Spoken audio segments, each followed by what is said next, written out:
মনে রাখবেন হাসি তিন প্রকার, আত-তাবাসসুমু মুস্কি হাসা, আদ-দিহকু স্বাভাবিক হাসা, আল কাহকাহা অট্ট হাসি দেওয়া। মুস্কি হাসি দেওয়া সুন্নাহ, স্বাভাবিক হাসি দেওয়া জায়েজ, মাঝে মাঝে দাঁত দেখা যেতে পারে, তবে সেটা যেন অট্ট হাসির পর্যায়ে না যায়। অট্ট হাসি এটা ক্ষেত্র বিশেষ অন্যায় হয়ে যায়। আল্লাহ আমাদের সকলকে হাসি কান্না উভয়টা যেন আমাদের জীবনে সুন্নাহ মোতাবেক আমরা ধারণ করতে পারি, আল্লাহ তৌফিক দান করেন, আমিন। قال رسول الله صلى الله عليه وسلم لأبي ابنك هذا, নবীজি আমার পিতাকে বললেন, এটা কি তোমার ছেলে? এটা কি তোমার ছেলে? নবীজি বললেন। আমার আব্বা জবাব দিলেন, ই ওয়া রাব্বিল কাবা, কাবা ঘরের রবের শপথ, এটা আমার সন্তান। উনি কাবা ঘরের রবের শপথ কেটে বললেন এটা আমার সন্তান। এখানে শপথ কাটা দরকার ছিল না, নবী বুঝতে পারছে এটা যে তার সন্তান, কিন্তু সহজ সরল সাহাবী বললেন ই ওয়া রাব্বিল কাবা, কাবা ঘরের রবের শপথ, এটা আমার সন্তান। তো নবী যখন দেখলেন সে শপথ করছে, নবী বললেন হাক্ক, এটা কি আসলে তোমার ছেলে? এই যে আপনার একটা হাসি দিলেন না, এই হাসিতে সওয়াব হয়েছে, নবী একটা হাসি দিয়েছে। রাসূল সাল্লাল্লাহু আলাইহি সাল্লাম বললেন হাক্ক, আসলে তোমার ছেলে এটা? সাহাবী সহজ সরল ভাবে জবাব দিলেন আশহাদু বিহি, হুজুর সত্যি, আমি সাক্ষী দিতেছি এটা আসলে আমার ছেলে। আবু রিমসা রাদিয়াল্লাহু তাআলা আনহু বলেন ফাতাবাসসামা রাসূলুল্লাহ সাল্লাল্লাহু আলাইহি ওয়াসাল্লাম দাহিকাম মিন সাবতি আবি ফি শাবহি, দাহিকাম মিন সাবতি শাবহি ফি আবি ওয়া মিন হালফি আবি আলাইয়া। নবীজি সাল্লাল্লাহু আলাইহি ওয়াসাল্লাম আমার সাথে আমার বাবার চেহারার মিল আছে, আর আমার বাবা শপথ করে বলছে এটা আমার সন্তান। এই কারণে আল্লাহ নবী একটা মুস্কি হাসি দিলেন আমাদের দিকে তাকিয়ে, আল্লাহ নবীর মুস্কি হাসির দিকে আমরা তাকিয়ে রইলাম।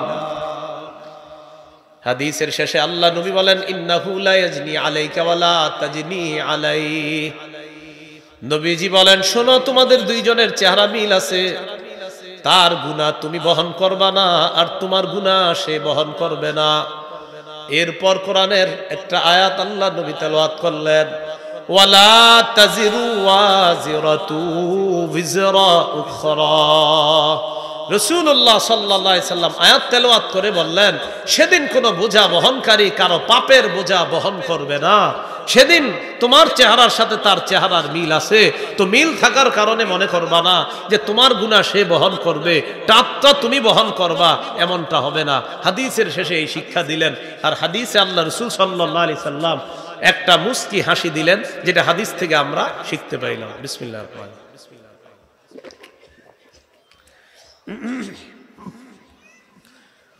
আল্লাহুম্মা লাকাল হামদু ওয়া লাকাশ শুকর।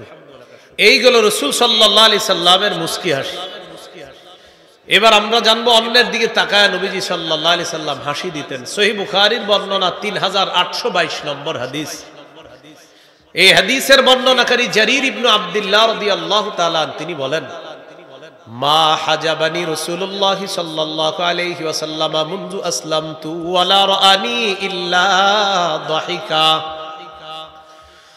জারীর রাদিয়াল্লাহু তাআলা আনহু বলেন আমি ইসলাম গ্রহণ করার পর থেকে আল্লাহ নবীর কাছে আমি যতবার গিয়েছি, নবী কখনো আমাকে আড়াল করেন নাই, পর্দা ফেলে দেন নাই, আমাকে সময় দিয়েছে। আর আমার জীবনে আমার দিকে নবী যতবার তাকিয়েছে একটা হাসি দিছে আমার দিকে তাকায়। এই জন্য আরেকজনের দিকে আমরা তাকাইবো, হাসি মুখে তাকানোর চেষ্টা করব, আল্লাহ তৌফিক দান করুন। 4 নাম্বার আলোচনা, নবীজি তা মাঝে মাঝে হাসতেন, নবীর সামনের পাটের দাঁতগুলা দেখা যেত। সহিহ বুখারীর বর্ণনা 6087 নম্বর হাদিস।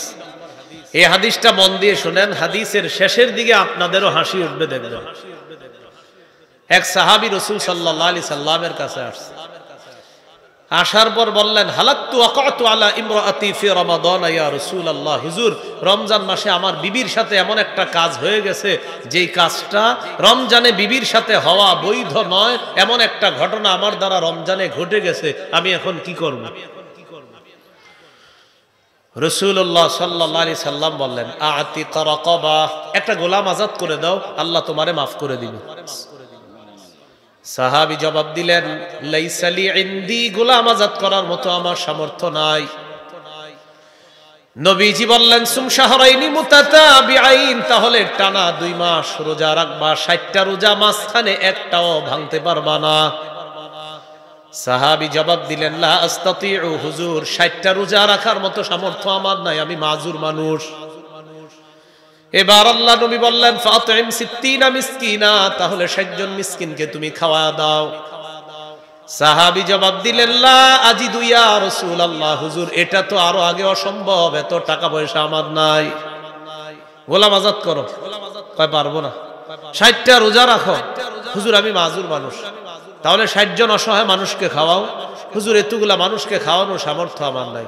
নবীজি চিন্তায় পড়ে গেলেন, মুশকিল, এর কি করব, এর গোলাম আজাদ করতে পারবে না, 60টা রোজাও রাখতে পারবে না, 60 জনকে খাওয়াতে পারবে না। সাহাবী ওখানেই বসা আছে। ফাউতিয়া রাসূলুল্লাহ সাল্লাল্লাহু আলাইহি ওয়াসাল্লাম বিআরাকিন ফিহি তামার, আল্লাহ নবীর কাছে এক থলে খেজুর হাদিয়া আসছে। খেজুর হাদিয়া আসার পর আল্লাহ নবী বললেন আইনাস সাইল, প্রশ্নকারী কোথায়? সাহাবী বললেন হুজুর এই যে আমি। আল্লাহ নবী বললেন তাসাদদাক বিহা, নাও খেজুরগুলা নাও, এই খেজুরগুলা আমার কাছে হাদিয়া আসছে, আমি তোমাকে দিয়ে দিলাম, তুমি সদকা করে দাও, আল্লাহ তোমাকে মাফ করে দিবেন। দেখেন এবার কি কয়। ওই সাহাবী বললেন হুজুর খেজুরগুলা সদকা করে দিব? বললেন হ্যাঁ। আলা আফকারা মিন্নি ইয়া রাসূলুল্লাহ, হুজুর আমার চাইতে গরীব কাউরে সদকা করব? এই যে আপনারা একটা হাসি দিলেন, নবীজি একটা হাসি দিয়েছেন। এখানে হাসিতে সবাই সওয়াব পেয়ে গেছেন। বিবির সাথে এই হাদিসের গল্পের মতো হাদিসটা বলবেন, বলার পর দোনোজন হাসবেন, মহব্বতও বাড়বে, দোনোজনের হাসিতে আল্লাহ তাআলা সওয়াব দান করবেন। নবীজি সাল্লাল্লাহু আলাইহি সাল্লাম বললেন কি বললা? হুজুর আমার চাইতে গরীব কাউকে সদকা করব। ওয়াল্লাহি মা বাইনা লাবাতাইহা আহলু বাইতিন আফকারু মিন্না ইয়া রাসূলুল্লাহ, হুজুর মদিনার এই 2 প্রান্তে আমাদের চাইতে গরীব পরিবার আর কেউ নাই। এটা শোনার পর ফাদাহিকা রাসূলুল্লাহ সাল্লাল্লাহু আলাইহি ওয়াসাল্লাম হাত্তা বাদাত নওয়াজিজুহু, নবী তার কথা শুনে এমন ভাবে একটা হাসি দিলেন, সাহাবী বলেন নবীর সামনের পাটের দাঁতগুলা দেখা গেছে, আমরা তার অসাধারণ সুন্দর দাঁতগুলার দিকে তাকায় রইলাম। হাদিসের শেষে কি হয় দেখেন, নবীজি বললেন তোমাদের চেয়ে গরীব কেউ নাই? কয় জি না। ফান্তুম ইজান, তো নাও নাও, তোমরাই খাও, বাড়িতে গিয়ে তোমরাই খাও। তো দেখেন এই জায়গায় আমরা একটু হাসলাম, এই হাদিস এখানে হাসি দেওয়ার কারণে আল্লাহ সওয়াব দিয়ে দিবেন। তো বলছিলাম মুসলমান হাসবে সওয়াব পাবে, কান্না করবে সওয়াব পাবে, এটা আমার বলা উদ্দেশ্য ছিল। আর একটা হাদিস শোনেন, আবু দাউদ শরীফের হাদিস 4932 নম্বর হাদিস। এই হাদিসটা এক শর্তে বলবো, আপনারা এই হাদিসটা আজকে বাসায় গিয়ে বিবির অবশ্যই বলবেন, কারণ এটা বিবি সম্পর্কিত হাদিস।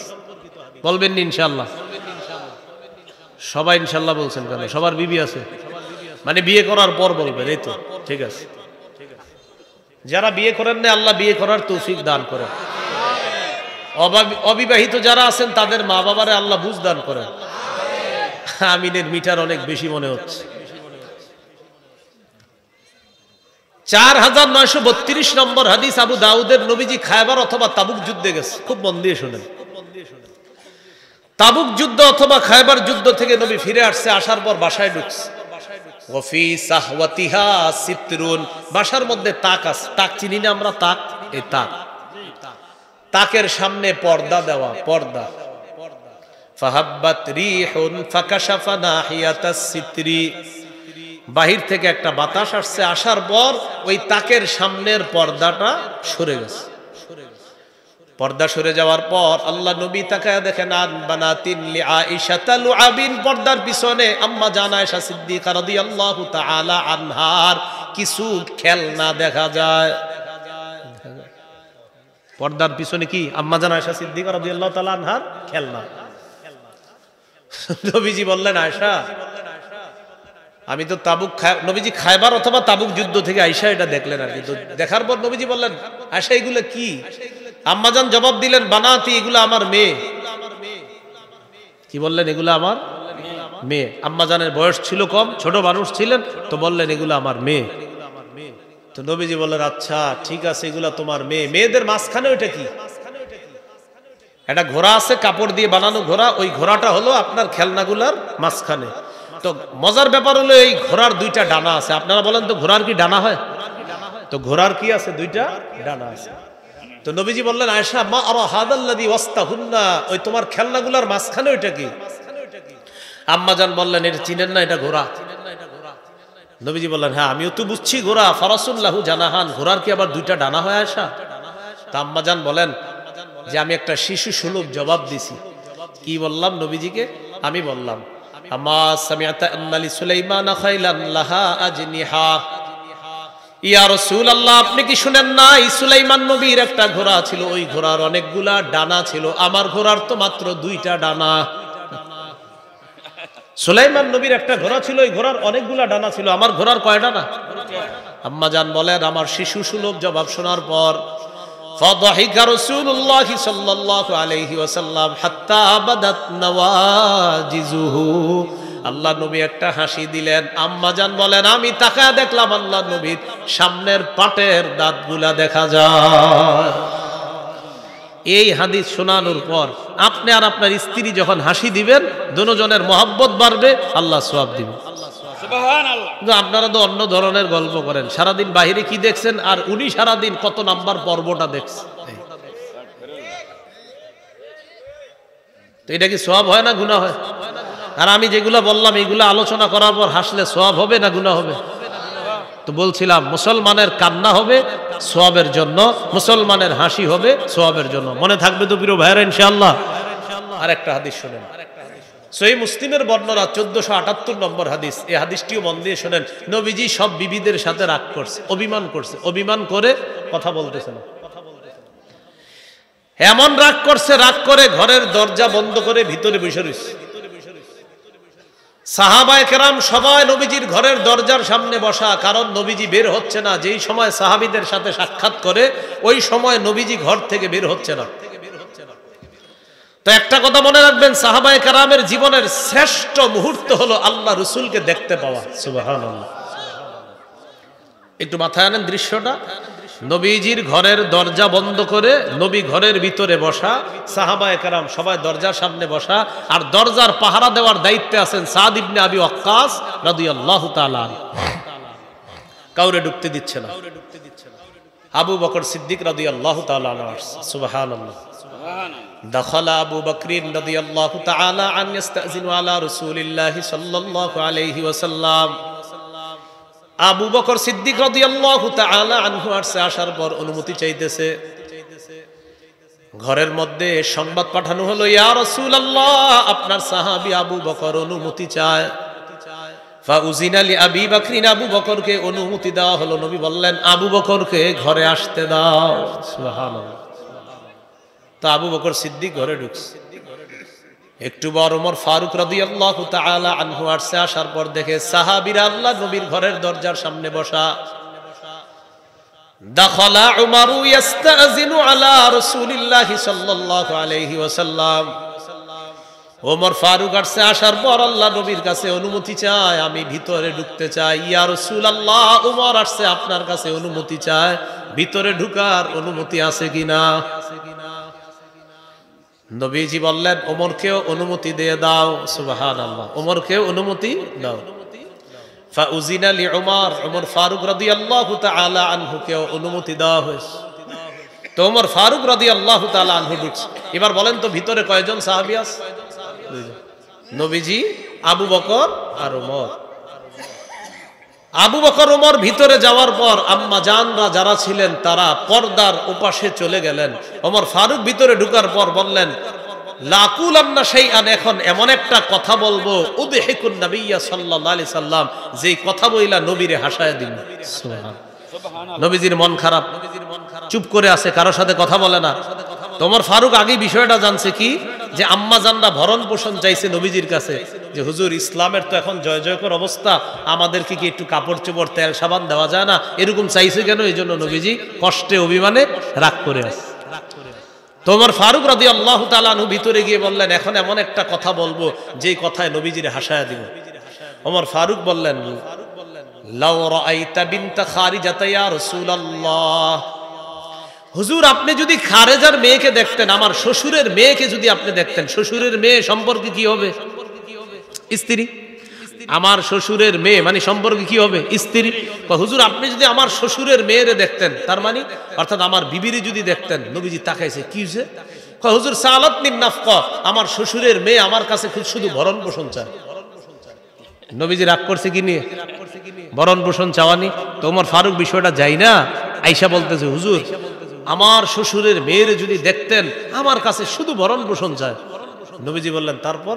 চাওয়ার পর কুমতু ইলাইহা, আমি যখন দেখলাম খালি ভরণ পোষণ চায়, তার কাছে গেলাম। যাওয়ার পর ওয়াজাতু উনুকাহা, হুজুর গলাটা একটা চাপ দিয়ে ধরছে।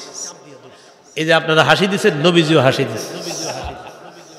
দেখছেন এই জায়গায় শুই না আপনারা হাসি দিচ্ছেন, ঠিক নবীজি অবিকল এই কথাটা শুই না আল্লাহ রসুল একটা হাসি দিচ্ছে।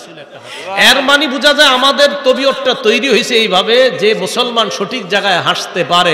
আমি প্রত্যেকটা কথাই কিন্তু আপনাদেরকে হাসতে বলি নাই, আপনারা আগেই হাসছেন। হাসার পরে আমি বলছি ভাই নবী এখানে হাসছে। তার মানে সঠিক জায়গায় হাসার তবিয়ত আমাদের আছে, কিন্তু আমরা জানি না, হাসতে পারি না। তো রাসূলুল্লাহ সাল্লাল্লাহু আলাইহি সাল্লাম বললেন, তুমি গলায় চাপ দিয়ে ধরছো? হ্যাঁ চাপ দিয়ে ধরছি। এত ভরণ পোষণ চাও কেন? ফাদাহিকা রাসূলুল্লাহ সাল্লাল্লাহু আলাইহি সাল্লাম, নবীজি একটা হাসি দিলেন। তুমি এইভাবে চাপ দিয়ে ধরছো কাহা? এবার নবীজি সহজ সরল ভাবে বললেন, ওমর এই যে আমার বিবিরা পর্দার উপাসে, এরাও আমার কাছে এগুলা চায়, এই যে তোমার কাছে যে চাইছে, ভরণ পোষণ চাইছে, এগুলো আমার কাছে চাইছে। তো রাসূল সাল্লাল্লাহু আলাইহি সাল্লামের শানে আল্লাহ তাআলা তখন ওই কোরআনের আয়াত নাজিল করে দিয়েছে। নবী আপনার বিবিদেরকে আপনি বলেন, যদি তোমরা দুনিয়া চাও, আসো উমাত্তিকুন্না ওয়া উসাররিহুকুন্না সারাহান জামিলা, আসো আমি তোমাদেরকে ভরপুর দিব, তবে আমি তোমাদেরকে পরিত্যাগ করব, আমার কাছে আর থাকতে পারবে না। ওয়া ইন কুনতুন্না তুরিদুনাল্লাহ ওয়া রাসূলা ওয়াদ দারুল আখিরা, যদি আল্লাহ চাও, রাসূল চাও, আখিরাত চাও, ফাইন্নাল্লাহা আ'আদ্দা লিল মুহসিনাতি মিনকুন্না আজরান আযীমা, মনে রাখবা নেককার পুণ্যবর্তী নারীদের জন্য আল্লাহ তাআলা মহা পুরস্কার প্রস্তুত করে রেখে দিয়েছেন, তোমরা কোনটা চাও? নবী আয়াত নাজিল হওয়ার পর আম্মা জান আয়েশা সিদ্দিকা রাদিয়াল্লাহু তাআলা আনহাকে বললেন, আয়েশা আল্লাহ আয়াত নাজিল করে কি বলছে জানো? যদি দুনিয়া চাও আসো, আমি তোমাদেরকে দুনিয়া দিব, তবে আমার বিবি হিসাবে আর থাকতে পারবা না। আর যদি আল্লাহ চাও, রাসূল চাও, আখিরাত চাও, তোমাদের জন্য মহা পুরস্কার আছে, কোনটা চাও? আয়েশা শোনো, লা তাজালি হাত্তা তাস্তাশিরি আবাওয়াইকা, তুমি তোমার পিতামাতার সাথে পরামর্শ করে নিও। লা তাজালি হাত্তা তাস্তাশিরি আবাওয়াইকি, তুমি তোমার পিতামাতার সাথে পরামর্শ করার আগে তাড়াহুড়া করবা না। তোমার আব্বা আবু বকর আছে, তোমার আম্মা আছে, তাদের সাথে কথা বইলা দেখবা আমার সাথে কি থাকবা নাকি থাকবা না, না দুনিয়া চাও। আম্মা জান আয়েশা সিদ্দিকা রাদিয়াল্লাহু তাআলা আনহা জবাব দিলেন, ইয়া রাসূলুল্লাহ আফিকা আস্তাশিরু আবাওয়াইয়া, আপনার ব্যাপারে আমি ওই পরামর্শ করব আব্বা আম্মার সাথে? দরকার নাই এই সমস্ত পরামর্শ। আখতারুল্লাহ ওয়া রাসূলা ওয়াদ দারুল আখিরা, আমি আল্লাহ চাই, আমি রাসূল চাই, আমি আখিরাত চাই। সুবহানাল্লাহ। এটা বলার পর আম্মাজান বললেন, হুজুর আমি যে আপনার এইটা বলছি, আপনি অন্য বিবিদেরকে বললেন না, কারণ আপনি আমার এই কথাগুলো তো সব বিবিদেরকে বলবেন। নবীজি বললেন, হ্যাঁ। হুজুর সব বিবিরা কিন্তু আপনারা জিজ্ঞাসা করবে যে আয়েশা কি বলছে, আপনি আমার কথা বললেন না। নবীজি বললেন, না আয়েশা আমি বলে দিব, আমারে যারাই জিজ্ঞাসা করবে আমি বলে দিব তুমি কি কি বলছো। আয়েশা তুমি যে কথাটা বলছো এটা অন্যদের জন্য কঠিন হবে, এই জন্য আমি কঠিনতা আরোপ করার জন্য দুনিয়াতে আসি নাই, আমি সহজতা আরোপ করার জন্য আসছি। তুমি আমারে যা যা বলছো আমারে জিজ্ঞাসা করলে আমি ঠিকই বলে দিব। তো প্রিয় ভাইয়ারা, এই হাদিস থেকেও বুঝলাম রাসূল সাল্লাল্লাহু আলাইহি সাল্লাম হাসতেন, রাসূলের দাঁত দেখা যাইতো। মনে রাখবেন হাসি তিন প্রকার, আত-তাবাসসুমু মুস্কি হাসা, আদ-দিহকু স্বাভাবিক হাসা, আল কাহকাহা অট্ট হাসি দেওয়া। মুস্কি হাসি দেওয়া সুন্নাহ, স্বাভাবিক হাসি দেওয়া জায়েজ, মাঝে মাঝে দাঁত দেখা যেতে পারে, তবে সেটা যেন অট্ট হাসির পর্যায়ে না যায়। অট্ট হাসি এটা ক্ষেত্র বিশেষ অন্যায় হয়ে যায়। আল্লাহ আমাদের সকলকে হাসি কান্না উভয়টা যেন আমাদের জীবনে সুন্নাহ মোতাবেক আমরা ধারণ করতে পারি। আল্লাহ তৌফিক দান করেন, আমিন।